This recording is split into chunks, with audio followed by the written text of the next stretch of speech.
Vaya algunos de nosotros que los ignoremos, desgraciadamente. Vamos a escudriñar la palabra en el libro de Primera de Corintios y capítulo 12. Ahí nos habla de dones del Espíritu. ¿A qué se refieren los dones del Espíritu? Pues se refiere a las manifestaciones sobrenaturales por medios de los creyentes para bien del cuerpo de Cristo. Quiero decirles que el Espíritu Santo no solamente tiene 9 dones, porque el Espíritu Santo es insondable, porque Él es Dios. Él no está condicionado a 9 dones. Dios, en su presencia, ha querido que el Espíritu Santo derramara 9 dones en la Iglesia Universal, pero no acaba ahí. No, el Espíritu Santo es Dios. Tiene la misma gloria del Padre y que Jesucristo. Entonces, miren qué bello lo que dice el apóstol de las naciones acerca de los dones. Dice Pablo a la iglesia de Corinto: no quiero, hermanos, que ignoréis acerca de los dones espirituales.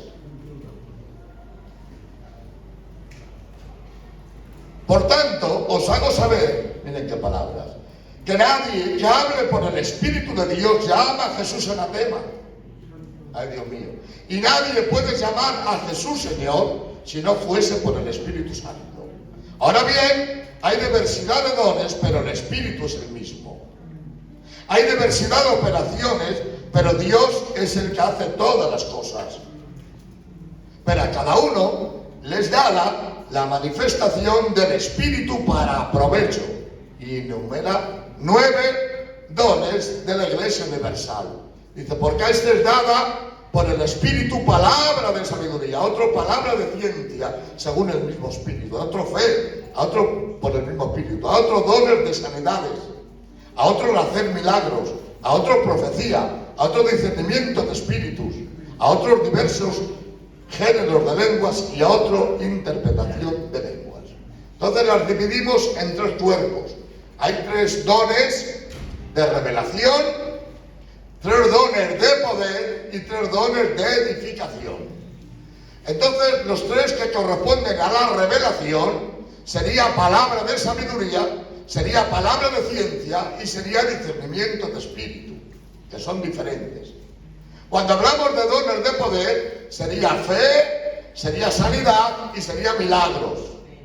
Cuando hablamos de dones de edificación, entonces hablamos en hablar en lenguas, interpretación de lenguas y profecía. Entonces comenzamos así, de esta manera. ¿Qué es la palabra de sabiduría? Primero os voy a decir lo que no es. La palabra de sabiduría no es una inteligencia acumulada por el estudio de la Escritura ni de ninguna otra ciencia. Palabra de sabiduría no es ni la inteligencia ni la capacidad de ninguna persona. La palabra de sabiduría es una palabra específica para una situación o un problema en concreto. Porque hay momentos, miren, que Dios habla por el Espíritu, Dios habla por la palabra y Dios habla por las circunstancias. Y hay momentos en la historia de la Iglesia que, aunque tenemos la Biblia, aunque tenemos el Espíritu Santo, hay cosas que no las podemos arreglar con eso. Por medio de eso sí, pero con eso no. Porque hay una situación que requiere una intervención sobrenatural de una sabiduría que no es la cotidiana, como la oración para pedir sabiduría para la familia y para la propia vida, o por la Escritura para conocimiento. Ejemplos. En una ocasión a Cristo le dijeron: ¿es lícito pagar tributo a César? Esta era una palabra con trampa. Cristo no se podía inclinar ni a una parte ni a otra, porque si dice no, está diciendo que es un rebelde como los celotes, que no se somete al gobierno. Pero si dice sí, está diciendo a los judíos que está de acuerdo con aquella política que los está destruyendo. Entonces Cristo, que sí, él tenía palabra de sabiduría, dijo, mostradme la moneda. Y la mostraron. Y preguntó, ¿qué dice esta moneda? ¿De quién es esta moneda? Dice, de César. Pues das a César lo que es de César y a Dios lo que es de Dios. Y se acabó. En otra ocasión vinieron los saduceos, los principales y los sacerdotes. También para provocarle, sacarlo de su sitio, para provocarle, porque buscaban ocasión contra él. Y le dijo, dinos, ¿con qué autoridad haces estas cosas? Y no era momento de que él declarara su autoridad. En otra ocasión lo hizo. Sino que dijo, yo también haré a vosotros otra pregunta. ¿El bautismo de Juan era de Dios o de los hombres? Y los saduceos apartaron y dijeron, cuidado, que si decimos que sí, entonces nos preguntará él por qué nos os habéis bautizado. Y si decimos que no, entonces el pueblo nos apodrea porque Juan el Bautista lo tiene como profeta. Dijo, no sabemos. Dice, pues yo tampoco os contesto. Eso es palabra de sabiduría. Pero ya no solamente en Cristo. En la iglesia, cuando empezó, a ver, había 120 personas, ¿no? Con la iglesia. Pero en 3 días de campaña de Pedro, se derramó el Espíritu Santo. Y en unos sermones se reunieron más de 5.000 personas. Entonces tú imagínate que aquí en Santander viene un avivamiento a Santander y nos juntamos en la iglesia 1.000 personas. ¡Qué bien! ¡Qué bien! 1.000 personas. Claro, tiramos esa pared y entramos. Pero imagínate que viene gente sin techo, viene gente que está durmiendo en los bancos de los parques, viene gente pobre, y la iglesia de Cristo también es una obra social, porque gente diezmaba para que tuvieran alimento. Entonces, con el diezmo de Bernabé y con otros hermanos que vendían las propiedades, hicieron para darles de comer, porque ya había 8.120 personas, y había que darles de comer y ayudarles. Ahí había viudas, ahí había gente pobre, ahí había marginales y un etcétera de personas. ¿Y qué hicieron? Pues venga, vamos a darle de comer. Poner mesas, que coma todo el mundo. Comían, oraban y se salvaban. ¡Qué gloria! Bendito sea el Señor. Pero, donde hay mucha gente, hay muchos problemas. Se habían convertido gentiles. Y tenían que convivir los gentiles, los no judíos, con los que eran judíos. Y eran culturas diferentes. Eran interpretaciones diferentes, tanto en la carne como en el espíritu. Y se empezaron a quejar la familia de las viudas de los griegos. Oye, que parece que le dais más comida a las viudas de los judíos que a las viudas de los griegos. Y esto creó división en la iglesia.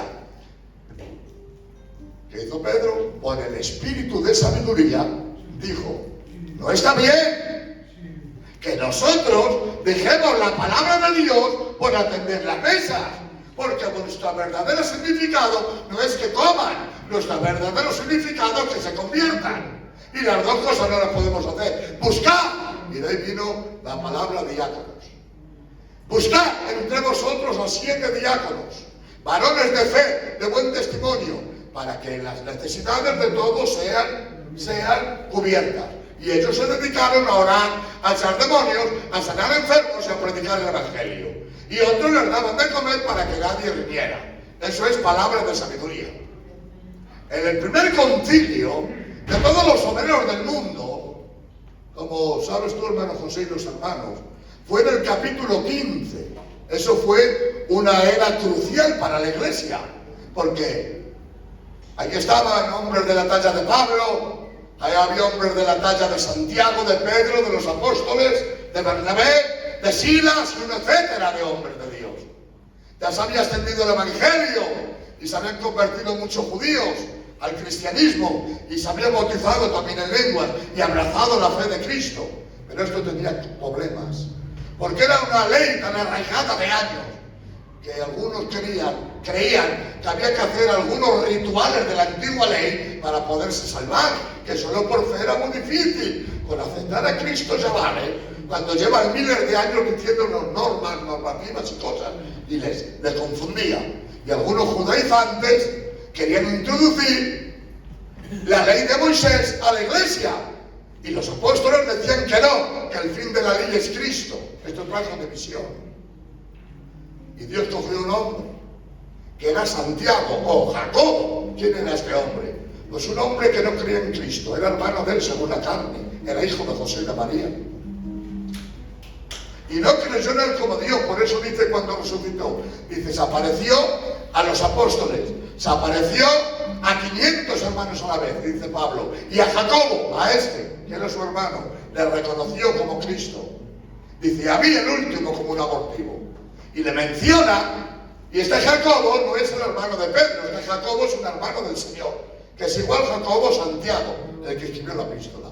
Y dice mi Biblia que lo tomó el Espíritu Santo y empezó a poner orden para que convivieran los judíos con los gentiles. ¿Y sabes cómo llegó a la conclusión? Al Espíritu Santo le ha parecido bien y a nosotros que esto se haga así. Y desde aquel día, después de 2000 años, sigue el acuerdo y el arreglo que el Espíritu Santo usó a Jacobo por el Espíritu Santo. Porque lo que hace el Espíritu Santo lo hace bien. Eso es palabra de sabiduría. Tengo que salir de ahí porque si no, no se nos explico otras cosas. A ver, en el tema de los 3 de revelación está la palabra de ciencia, que parece lo mismo, pero es diferente. La palabra de ciencia es conocimiento o revelación de personas o circunstancias. La palabra ciencia es la revelación. ¿Qué es la palabra revelación en principio?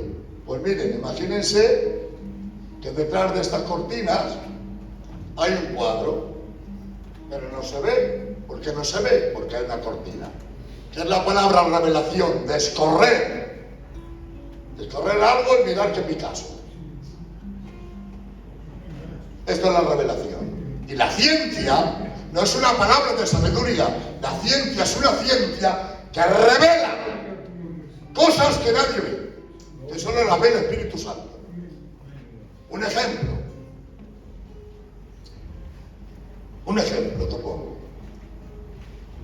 La ciencia es un conocimiento, revelación de personas o de circunstancias. Pues la gente se convertía. Y hubo un hombre, que miren qué definición, dice, y José, varón bueno, ay qué palabra, Dios mío, y lleno del Espíritu Santo. Este hombre era rico, y todas las propiedades las recogió y le puso el dinero a los pies de los apóstoles. Tomad, darle de comer a los pobres, qué maravilla. Y los hermanos le cambiaron el nombre, y dijeron, ya no le llamamos más José, le vamos a llamar Bernabé, que significa un hijo de consolación. Amén. Y había un matrimonio que se había convertido, que se llamaba Ananías y Zafira, y que dijeron ellos, que también eran pudientes, nosotros también queremos colaborar con la obra de Dios. Ananías, ¿te parece bien Zafira? Pues sí, diría Zafira. ¿Te parece bien a ti Ananías? Pues sí. Pues mira, vamos a vender propiedades y las llevamos para que coman los pobres. Pero fíjate, cuando las venden, parece ser que les parece mucho dar. Que les parece mucho. ¿Y qué buscaban? Pues el reconocimiento que había recibido Bernabé. Realmente eran hombres superfluos, eran personas vanagloriosas, porque el vanaglorioso hace excesos de cosas y sacrificios, pero no para darle la gloria a Dios, es para levantar su fama. Por eso dicen que diera su cuerpo, si lo hace sin amor, nada es, para Dios no vale. Y ellos vendieron una propiedad, por ejemplo, en 12.000 euros. Y cuando lo cogieron, dijeron, mira, le vamos a dar 2.000. Y engañando, que esto fue, el pecado no es que no dieran el dinero, porque no estaban obligados a darlo. No estaban obligados a darlo, y menos la cantidad. Era igual dar una blanca como aquella viuda que 12 millones. Si la cantidad no importaba, lo que sí importaba era la calidad cristiana. Entonces, fueron allí con engaño y dijeron: Pedro, mira, hemos vendido la propiedad en 1.000 euros y aquí lo depositamos. Y dice mi Biblia, y el Espíritu Santo habló por Pedro y le dijo: Ananías, ¿por qué Satanás llenó tu corazón? Porque no has mentido a los hombres, has mentido a Dios. Y pagó el pecado en la carne, Dios le cortó la vida. Ay, Dios mío. Pero que no era el dinero, era la actitud y el principio cristiano. Y dice mi Biblia, expiró y cayó como muerto. Eso no quiere decir que no fuera salvo. Ahí no podemos entrar. Pero sí que Dios le juzgó. Y a las 3 o 4 horas viene la mujer, esperando recibir su reconocimiento, su aplauso. Y fue a hablar con Pedro y dijo: Safira, ¿habéis vendido esta propiedad en esto? Sí, que te hemos oído todo. Dice: ¿por qué reconvinisteis? ¿Por qué hablasteis en secreto en tentar al Espíritu Santo? Dice: lo mismo que le ha acontecido a tu marido, lo mismo te acontecerá a ti. Y perdieron la vida. Esto no lo vio nadie, pero sí lo vio el Espíritu Santo.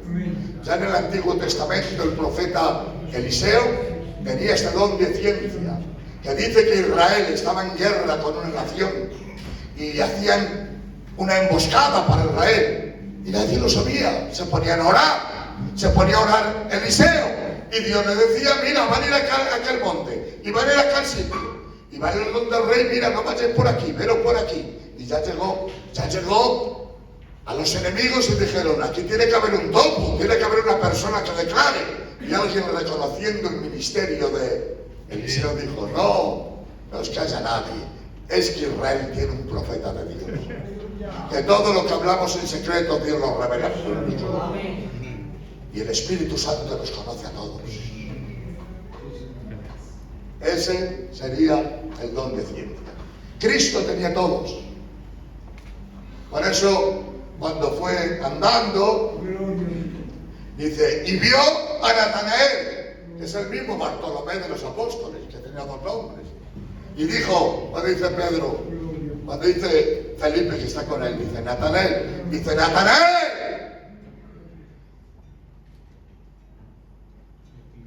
¿cómo era? ¿Cómo le dijo? No me acuerdo. Dice: he aquí, esa es la palabra, he aquí un verdadero israelita en el cual no hay engaño. Y aquel hombre se sorprendió y dijo: ¿de qué me conoces? Si es la primera vez que me ves. Dice Natanael: desde que estabas debajo de la higuera yo ya te vi. Ese es un don de ciencia. Qué alegría que tuviéramos un don de ciencia, ¿verdad? Sería tremendo. Este me gusta más. Este es muy fuerte. Es discernimiento de espíritu. No tiene nada que ver ni con la sabiduría ni con la ciencia. Este es especial. Es una facultad especial para juzgar qué espíritu está obrando, si es de Dios o del maligno. Dios mío, qué fuerte es este don. El discernimiento de espíritu es una facultad especial en la iglesia para saber si lo que se está moviendo es el espíritu de Dios o el espíritu maligno. Porque no quiero que ignore la iglesia las maquinaciones del diablo, porque él es capaz de vestirse como ángel de luz. Y el mayor engaño es cuando él aparenta las cosas y engaña y dice cosas espirituales vestido de oveja, pero siempre ha sido un lobo rapaz, que Dios lo reprenda. Y por eso dice Pablo, dice: no ignoramos sus maquinaciones, porque él se disfraza como ángel de luz, siendo de tinieblas. Fíjate. Entonces mirad, qué bello es este don. Ay, Dios mío, qué maravilla. Oh Dios, esto sería tremendo. Pues fíjate, un día va Pablo a Filipo, y predicando en un río, Dios le abre el corazón a una mujer para que reciba la palabra y se convierte. Y todas las tardes iban allí a un río para orar unas cuantas de personas, que allí nació la iglesia de Filipo. Y todos los días, cuando iba Pablo al río, a la reunión con las mujeres a orar, salía una muchacha joven y decía: ahí van los siervos de Dios Altísimo, que os anuncian el camino de la salvación. A la otra tarde, iba Pablo al río a orar y salió la chica: ahí van los siervos de Dios Altísimo, que os anuncia la salvación. Y dice mi Biblia que así fue por largos días. Imagínate que en vez de ser Pablo soy yo.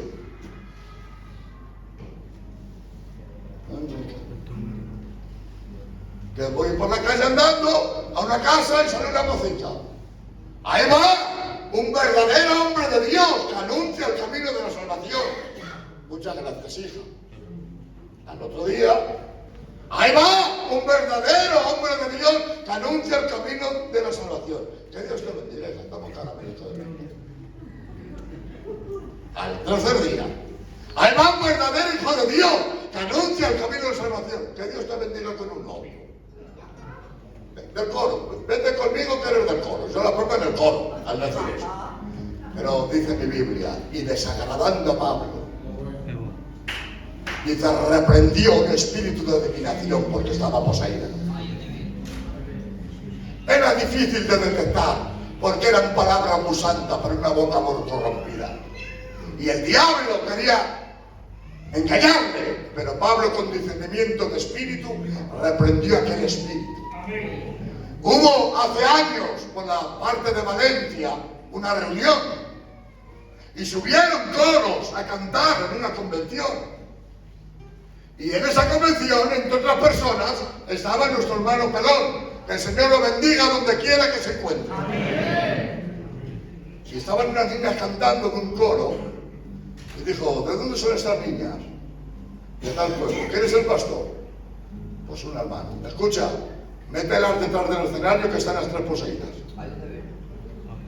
Han cantado un corito en la convención, fíjate la gloria que caerían. Las ha metido detrás de una cortina y las ha liberado.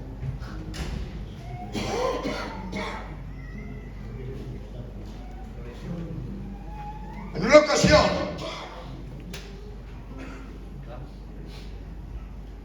el apóstol Pablo, que el Señor le había prometido en su llamado que iba a llevar su nombre a los reyes. Cuando Dios le llamó, dijo: Ananías, vete, ora por él, porque instrumento útil es este para llevar mi nombre ante los reyes.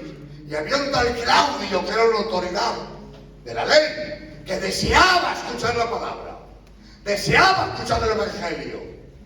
Y Pablo veía que cuando le iba a hablar tenía un impedimento. Y tenía un impedimento. Y se dio cuenta dónde venía ese impedimento. Dice, mirando el hombre, le dijo: Elimas, la mano del Señor viene sobre ti. ¿Hasta cuándo trastornará los caminos del Señor, hijo del diablo? Y hombre de todo engaño, quedarás ciego por un tiempo. Y dice mi Biblia, y cayó ciego porque era mago y adivino. Y le reveló Dios que era un instrumento del diablo. Y por eso aquel hombre no le llegaba el evangelio, porque el diablo tenía un hombre intermediando la palabra que salía de Pablo que le iba a salvar. Y aquel hombre la deseaba, pero el diablo venía y le quitaba la palabra. Dios reprenda a todo demonio que quita la palabra. Y Pablo no andó con políticas ni arreglando cosas. Le dijo Dios: mira, ahí está Satanás. Dijo: Elimas, hijo de todo engaño, lleno de toda la maldad, hijo del diablo. La mano de Dios viene sobre ti para que le trastorne más los caminos del Señor. Y quedó ciego, dice mi Biblia, por un tiempo. En otra ocasión, el apóstol Pedro está orando por los hermanos de Samaria y todos reciben el Espíritu Santo. Y hay un hombre que anteriormente parece ser que se había convertido, pero era un falso convertimiento. Lo apartó y le dijo: toma este bolso de dinero y dame a mí ese don, para que yo cuando ore también pueda darlo y así cobro dinero. Le dijo: tu dinero perezca contigo, Porque has pensado que el don de Dios se compra con dinero.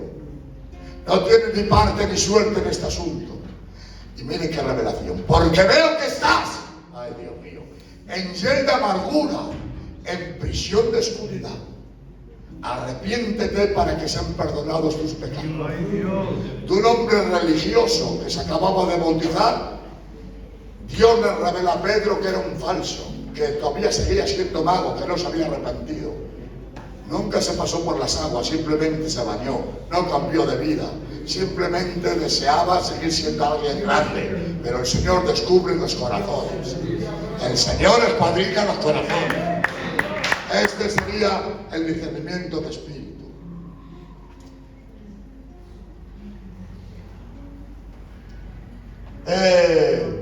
Para dar una información no es muy tarde, muy largo.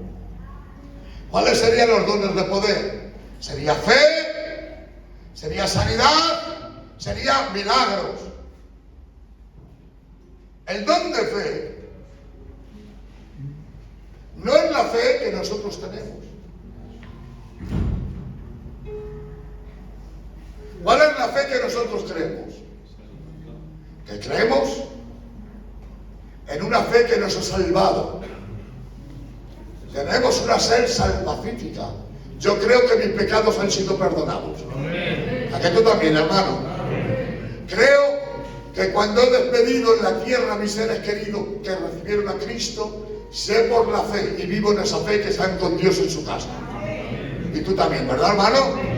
Y creo que aunque tengo muchos errores, tío Marina, pero creo que el Señor me ama tanto que soy templo del Espíritu Santo. Y creo, hermana, que no estoy condenado, creo que soy salvo. Creo que no soy de las tinieblas, creo que estoy en la luz. Y creo que no me gobiernan los demonios, que Dios los reprenda. Yo creo que me gobierna la palabra de Dios. Y tú también, ¿verdad? Y vaya fe más maravillosa. Gracias a Dios por esta fe, dada a los santos. Pero hay algo más especial. El don de fe no es una fe salvafífica, es una fe sobrenatural. Porque la fe que tú tienes, ¿por dónde ha venido? Emilio, ¿por dónde ha venido la fe? Por oír la palabra. Desde el día que usted escuchó el Evangelio, todo esto que les he dicho, ustedes lo saben. ¿Por qué lo saben? Porque lo han escuchado, ¿verdad? ¿Cómo lo han escuchado? Por medio de sus pastores, por medio de la Biblia y por medio de los cultos. Esta es la fe. ¡Gloria a Dios por el culto! ¡Qué Padre! Que me emociono. Muy bien. Pero el don de la fe no quiere decir nada con nuestra fe. Nuestra fe es una fe salvafísica. Pero Jesús que no me sale. Vale. El don de fe es sobrenatural para creer que Dios hace cosas extraordinarias. Este es el don de fe.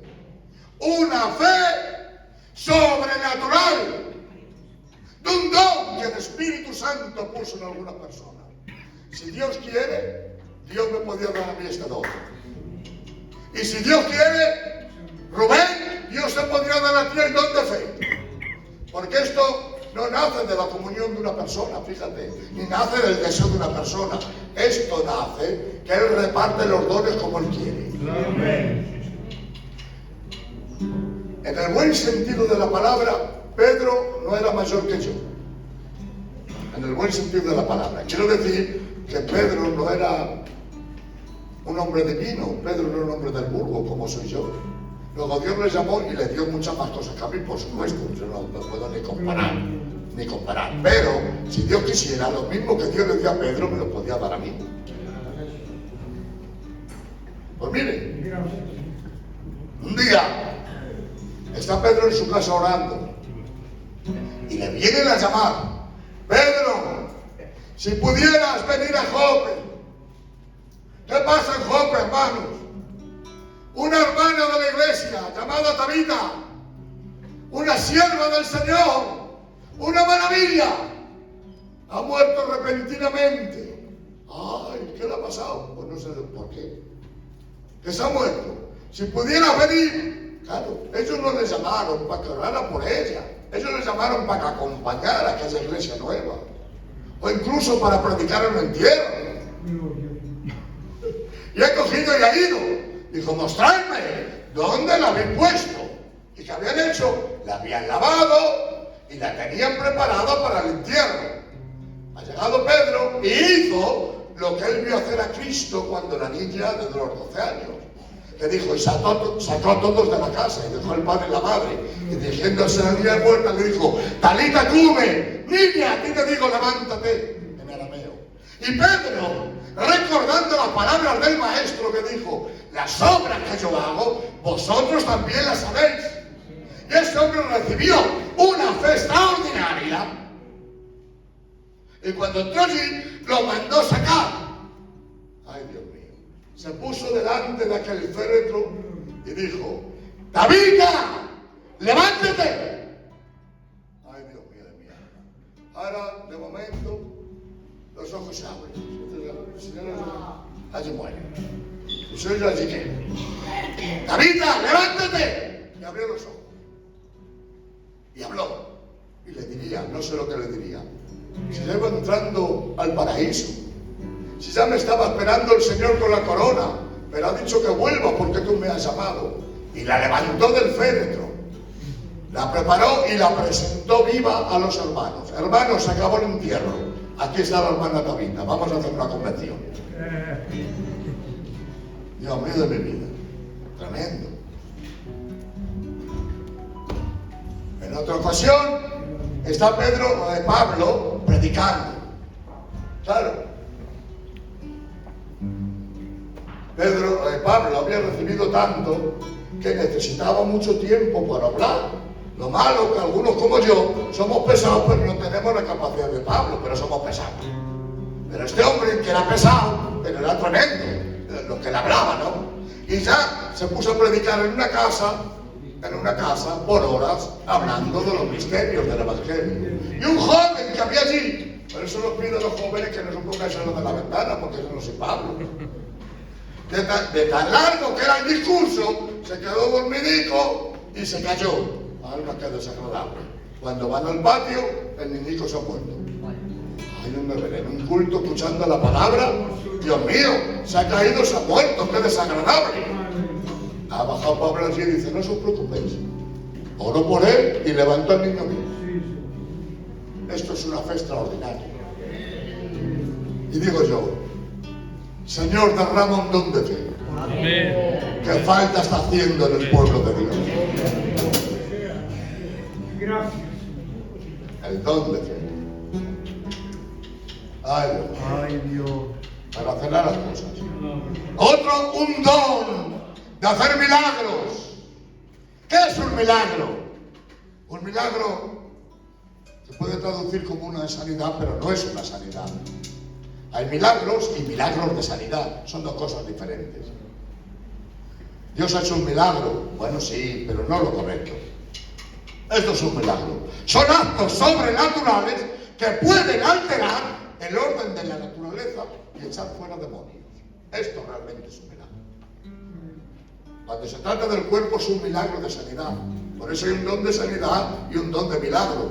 Y si tú crees que es lo mismo, ¿para qué Dios tiene dos? Tenía que haber 8. Pero Dios no se refiere a eso. Cuando dice, el don de hacer milagros no se refiere a la sanidad del cuerpo. Se refiere a que se puede cambiar el curso de la naturaleza o echar fuera demonios, que es un poderoso milagro. Echar un demonio es un milagro. Y bien grande. Bueno, ¿por dónde vemos actuando un don de milagros?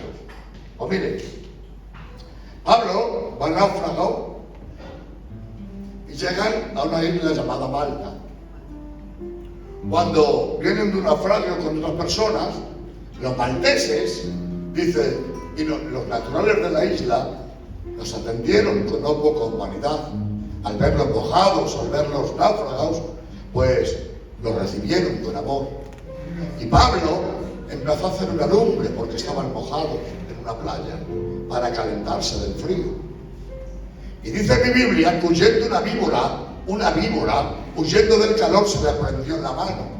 Claro, los malteses que están allí son autóctonos de esa isla y saben que que esas serpientes son de un veneno letal que cuando piquen a una persona en cualquier parte del cuerpo, en pocos minutos va a fulminarse su vida, que no tiene un antídoto para poderlo hacer.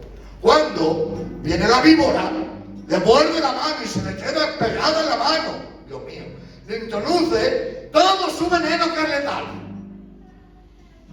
Y esperan los malteses que se inflame en segundos y muera. Pero la víbora sigue. Y dice, no muere. Y miren lo que piensa. Este hombre es un homicida, que huye de la justicia, no es normal. Qué mal habrá hecho este hombre, que dirá, qué veneno tendrá él que no le mata el veneno, porque no tiene el conocimiento. Dios mío, en mi vida es un homicida. Sin embargo, dice mi Biblia que Pablo ha cogido la víbora, que normalmente tendría ya que estar muerto, pero ahí no se murió Pablo, se murió la víbora. Porque tenía Pablo más gloria en su corazón que el veneno tenía la víbora. Pero eso Dios siempre estaba por encima del diablo. Y dice, y poniéndola en calor, se la fue. Y ya cambiaron de opinión. Este hombre no es un homicida, este hombre es un Dios. Ay, Dios mío, mi alma. Porque es sobrenatural. Estaba escrito, Cristo había dicho, si tomaren cosa mortífera, no les hará ningún daño. Yo no en esa experiencia, pero sí voy a contar una pequeña experiencia, Emilio, que yo viví siendo pastor de Palencia. Mira, hermano, sería como las 6 de la tarde, estábamos yo y mi compañera, que vivíamos a la inicia del culto, como vosotros conocéis la iglesia, a irnos a orar un poquito, orábamos siempre antes, ¿no? Y recibo una llamada de una persona con un ataque de nervios que no lo entendía. Digo, a ver, por favor, para, que me está poniendo nervioso. ¿Te pasa lo que te pasa? Por favor, párate. Y me lo cuentas. Sale una mujer hablando que no le entendía de los nervios. Y era esto. Vente, por favor, pastor, al hospital que mi padre, que es el tío Juanito, el hermano del Thierry. Un gitanico maravilloso, que Dios lo bendiga. La verdad que es una maravilla. Vente al hospital. ¿Por qué? ¿Qué le pasa? ¿Qué le pasa? Que es que estábamos limpiando en el cementerio una tubica, un nicho. Y yo había echado lejía y un poquitín de agua y estaba encima de allí. Y el hombre limpiando ha tenido sed, se la ha bebido. Se la ha bebido. Cuando le hemos dicho en el hospital que se ha bebido lejía, la han metido. Dice, señora, seguro que ya tiene los órganos quemados. Pues vive Dios del cielo, que esto es así. Digo, no te preocupes, hermana, que ya voy. No sé los minutos que tardaría, de verdad. Lo sabe mi Dios del cielo que es así. Voy para allá, digo, ay Padre, qué desagradable y qué fuerte es esto, Dios mío. Digo, te ruego, Padre, en el nombre de Cristo, que la lejía que ha tomado se vuelva agua, Señor, te lo pido por favor. Iba orando, pero de esa manera que no es de verdad. Bueno, cuando he llegado allí, entro y había una revolución. Una hijita de él. Dice el pastor, ¿qué mata a mi padre? ¿Qué mata a mi padre? Tranquila, hombre, ¿qué mata a mi padre? Como se muera, me tire por la ventana. Fíjate que fatiguizas. Digo, tranquilízate. Lo meten para adentro y según va a meterlo para adentro, de verdad que no me dejaban arrimarme. Oré por él, diciendo este versículo, si tomaren cosa mortífera no se les hará daño. Digo, Padre, con la Biblia abierta, de verdad, Digo, Padre, esto es tu palabra. Y esto se lo creo. Y dije, por la fe, delante de muchas personas. Mira lo que me atreví a decir por fe, hermano José. Dije, Padre, lo quiero hoy a las 7 del culto, alabando tu nombre. A los 10 minutos salió. Pues mire, ha tenido mucha suerte este hombre. Le hemos hecho cositas, no tiene absolutamente nada. Sale el gitanico poniéndose una trabajo en la gorra. ¿Qué pasa, pastor? Digo, ¿qué pasa? Dice, nada, hijo, que me veo una vieja agua y sé que en esta niña se me iba a morir. Vámonos por cultico. Y fue el que presentó el culto en el nombre de Jesús. Porque Dios es bueno. Magnífico el Señor. Aleluya. Gloria a Dios. Amén. Aleluya. Eso es un milagro. Como también es un milagro mandar a los espíritus inmundos que salgan de los cuerpos. Porque un demonio no sale por la ciencia. Un demonio no sale por la religión. Un demonio no sale con armas de guerra. Un demonio no sale por una terapia de un psicólogo. Por eso la Inquisición, que quemaban a las brujas, decían que eran brujas y las quemaban, pero no eran brujas, es que estaban poseídas esas personas. Si conocen el Evangelio, esos demonios habían salido en el nombre de Cristo, por el Espíritu Santo, y les tenían que quemar porque decían que eran brujas, pero no era esto real. Entonces, echar fuera un demonio no es cualquier cosa. No hay ciencia posible que pueda ser un demonio. Solamente se echa con un antídoto. Solamente se sujetan a un nombre. No se sujetan al rey de España. No se sujetan a un jeque árabe. No se sujetan al Papa de Roma. No se sujetan a este hombre tan rico, a este rico del mundo, Bill Gates, o una etcétera de hombres. No conocen economía, no conocen el armamento de guerra. No se someten a una bomba nuclear. Aunque se tire una bomba nuclear, un demonio no sale. Pero una persona que cree en Cristo, que tiene fe en la palabra, que tiene autoridad para decir: demonios, sal fuera en el nombre de Jesús. Este es el Evangelio de poder. ¿Estáis bien? ¿Puedo acabar, hermano? ¿Estáis bien? Venga, vamos avanzando, ¿vale? Eso sería milagro.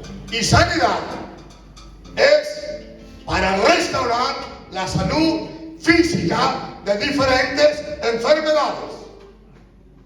Cuando hablo de salud de un cuerpo, ustedes saben que hay enfermedades físicas, ustedes saben que hay enfermedades psicológicas y ustedes saben que hay enfermedades emocionales. Yo oro todos los días por los enfermos, pero cuando yo oro por los enfermos, Dios, que me conoce la intención de mi espíritu, sabe Dios que yo cuando presento a los enfermos no presento a aquel que tiene gripe o tiene fiebre o le van a operar. Yo presento, Señor, a la persona que ha perdido el equilibrio psicológico, a la persona que está hundida en una depresión. Para mí estos son enfermos porque son así. Por eso dice mi Biblia: y este Jesús de Nazaret, que fue ungido con el Espíritu Santo y con poder, para sanar a todos los enfermos y a todos los oprimidos del diablo, porque Dios estaba con él. ¡Ay, Dios! Entonces, la sanidad es sanidad física, sanidad hay también enfermos en el espíritu. ¿No sabes que hay personas también que están enfermas en la iglesia y su enfermedad no física ni psicológica es que están enfermos en su fe, están enfermos en su vida cristiana, son enfermos en el Evangelio? Pues la sanidad sirve para ese tipo de personas. Dios sana por fuera y Dios sana por dentro.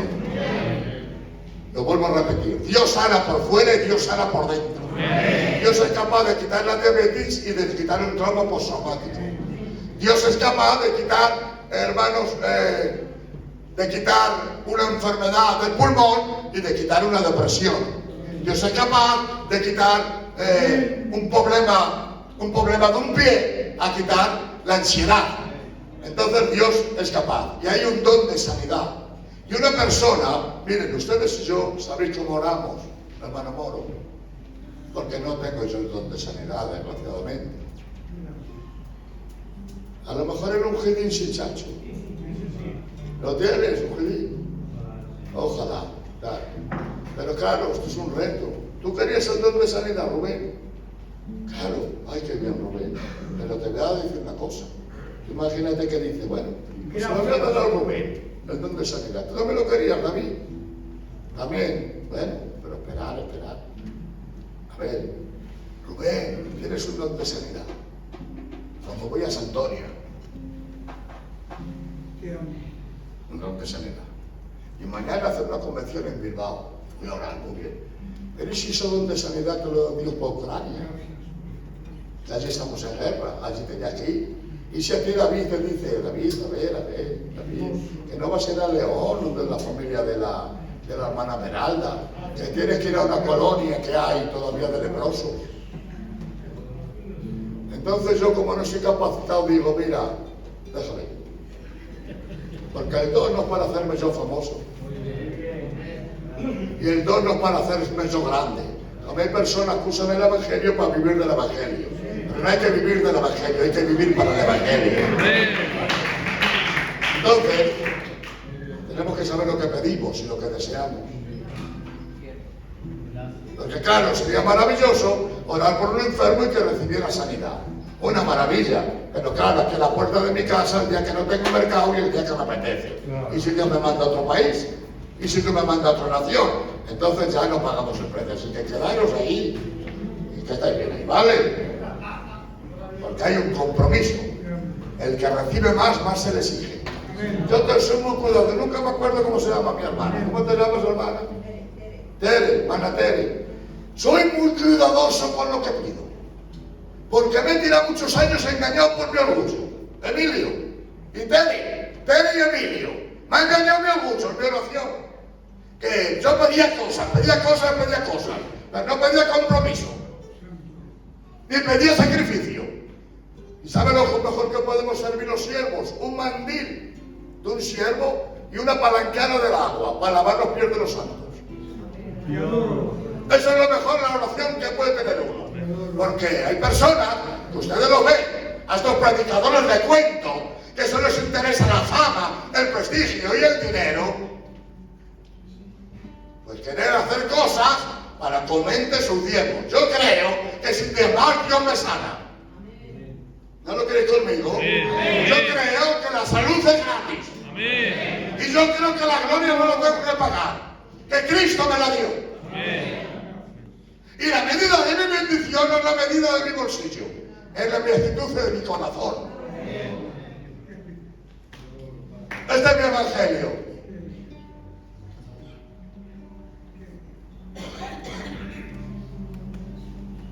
Dios mío, ¿dónde está? Esto ya lo digo todo rápido porque no se explica el don de lenguas.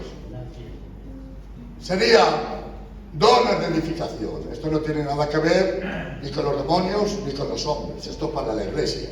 Es el interior de la iglesia. Y Dios ha legado tres dones para la iglesia. Esto no tiene que ver para nadie. Esto es de iglesia. Y la iglesia es el don de lenguas, como os expliqué, el que hablo misterio por mi boca y me edifico a mí mismo. Segundo sería, una persona tiene un don, interpreta las lenguas que se han hablado. En la otra mañana aquí se habló mucho en lenguas. Y una hermana de Madrid empezó a hablar en lenguas, pero no solamente habló en lenguas, porque yo he hablado muchas veces en lenguas y me habéis oído, pero me he edificado yo. Pero esa mujer no solamente habló en lenguas, interpretó lo que el Espíritu Santo estaba hablando. Y trajo no profecía, interpretación de lenguas. Gloria a tu nombre. Bien. Y por último, profecía. A ver. La mayor profecía jamás dada en el mundo es esto.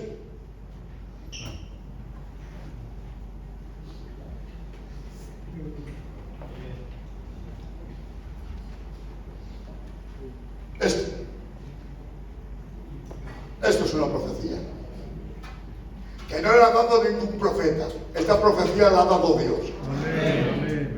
Por eso, todas las profecías de los hombres, dice la Biblia que las examinemos. Pero la Biblia no se examina.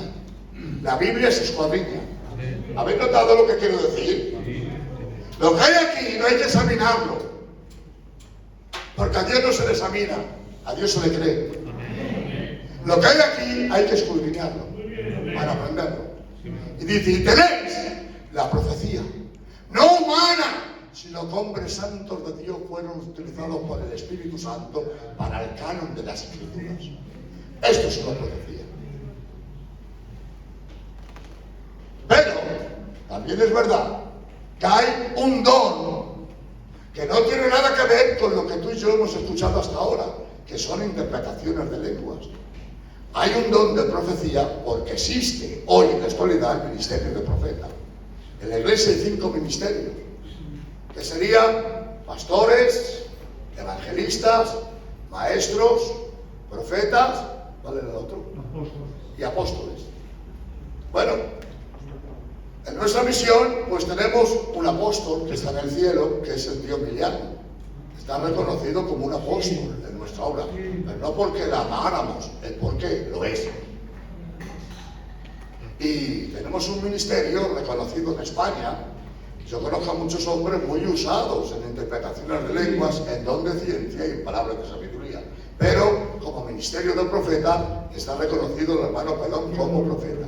Y el don de profecía no es una persona que un día se levanta en una iglesia y dice a una persona así, dice el Señor. Es algo más que eso. Entonces, ¿qué diferencia de la interpretación de lenguas a la profecía? Bueno, la interpretación de lenguas es decir lo que se ha dicho en lengua reconocida. Pero aún en el Nuevo Testamento, en la iglesia, dice mi Biblia, dice, y había maestros y profetas. Dios mío, en mi vida, había maestros y profetas, porque también en el Nuevo Testamento hay ministerio de profetas. De hecho, descendió un profeta y profetizó y dijo, viene una hambre en la tierra, viene hambre en la tierra por palabra de Dios. Ya era la era de los apóstoles, de los hechos. Ya va a venir hambre en la tierra, y la iglesia dijo, ha hablado Dios por el profeta, vamos a ayudar a los pobres, vamos a repartir los bienes para que no muera la gente de hambre. Eso es un profeta.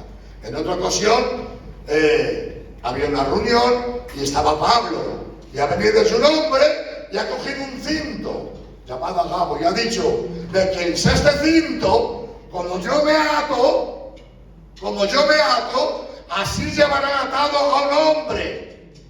De quien sea este cinto para pasar calamidades y una etcétera de cosas. Y dijo Pablo, ese cinto es mío y ese hombre soy yo. Y Dios le profetizó por medio de Agabo todo lo que le iba a suceder, y así aconteció, porque era un profeta del Nuevo Testamento. Ahora bien, en aquel tiempo no estaba hecho el canon de la Escritura. En los tiempos de la Iglesia estaba el Antiguo Testamento.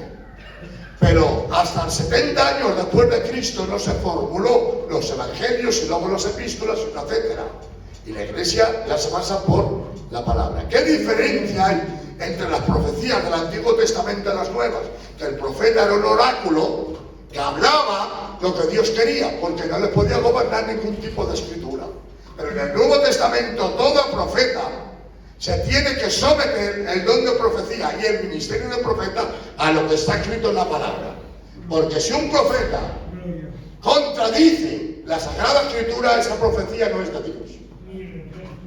Porque hay cosas que están aquí escritas. Y el Señor, entre otras cosas, dijo que vendrá el arrebatamiento. Pero no dijo cuándo. Si viene un profeta diciendo, dando una fecha exhausta, leemos que esa profecía no es de Dios, porque la Biblia así lo dice. Por eso la Biblia no se somete al profeta, el profeta se somete a la Biblia. Y esta es la mayor profecía. Ojalá Dios del cielo nos da un espíritu de consagración. Buscáramos a Dios en lo secreto y en la voluntad de Dios, Dios repartiera dones a la obra. Que buena falta nos harían a todos en el nombre del Señor. Y quiero contaros lo último para dar por finalizado este culto, que vamos a orar con una casita muy especial de luto. Voy a contaros una cosa. Hace muchos años se hacían los cultos el domingo por la mañana en Alba de Tormes. Y yo fui a aquel culto. Ya había salido de allí el hermano José de Cueto y había venido en sustitución a él el hermano Pelón. Y cuando yo entré en el culto con un hermano, estaban orando. Y de verdad que había una gloria tremenda, de aquella gloria antigua que nos rodeaba, ¿os acordáis, no? De aquella gloria tan grande, ¿no? Y yo me quedé atrás de la puerta, ay Dios mío, era tremenda la presencia de Dios, cómo se manifestaba, ¿no? La gente éramos nuevos, todos éramos niños realmente, y la iglesia de Alba nacía de una gloria tremenda, hermano. Y entró una familia que venía de Portugal, que era compuesta de un hombre mayor con su señora y de un matrimonio más jóvenes, que venían desde Portugal, porque parece ser que allí, bueno, ahora se lo cuento, y entran a medio culto. Está el hermano ministrando el culto, que él era el pastor, y dice, quietos, dice, mira, el tumor de cáncer que traías en el estómago, en el camino Dios te ha sanado. Porque has dicho, voy a España, cuando ore por mí el hermano Pelón me sano, pero Dios ha adelantado y en el camino te ha sanado. Vete que estás sano. Fue tremendo. Se cayeron al suelo, imaginaros, hermano.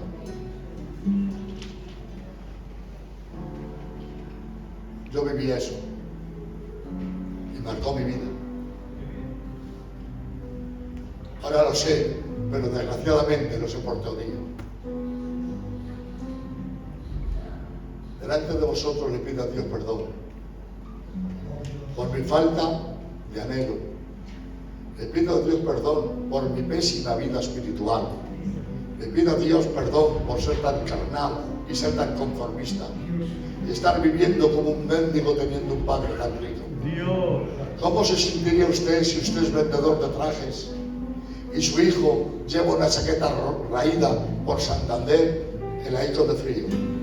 ¿Cómo te sentirías con él? Diría, por el amor de Dios, si vengo de los mejores abrigos de Santander y mi hijo se está muriendo de frío en un parque. ¿Cómo te sentirías? Mal. ¿Cómo se sentiría un padre que fuera el mejor cirujano del mundo de corazón y viera que su hijo tiene enfermedad del corazón y él la puede curar? Está curando a los demás y su propio hijo no le puede curar. Usted imagínese que usted es dueño del mejor restaurante de Santander y uno de tu casa está pidiendo alimentos por las puertas. Perdonadme este ejemplo, perdonadme. La iglesia Dios no la confeccionó para que fuera mendiga. La iglesia Dios la confeccionó para que fuera Señor. Y quiero deciros, perdonadme, que espiritualmente estamos viviendo como mendigos. Pero esta no es la idea de Dios ni el deseo de Dios. Ojalá Dios que Dios nos despierte. Y esto es posible, porque son dones que no tienen el apellido ni el nombre de nadie. Esto para el que cree y para el que lo vive.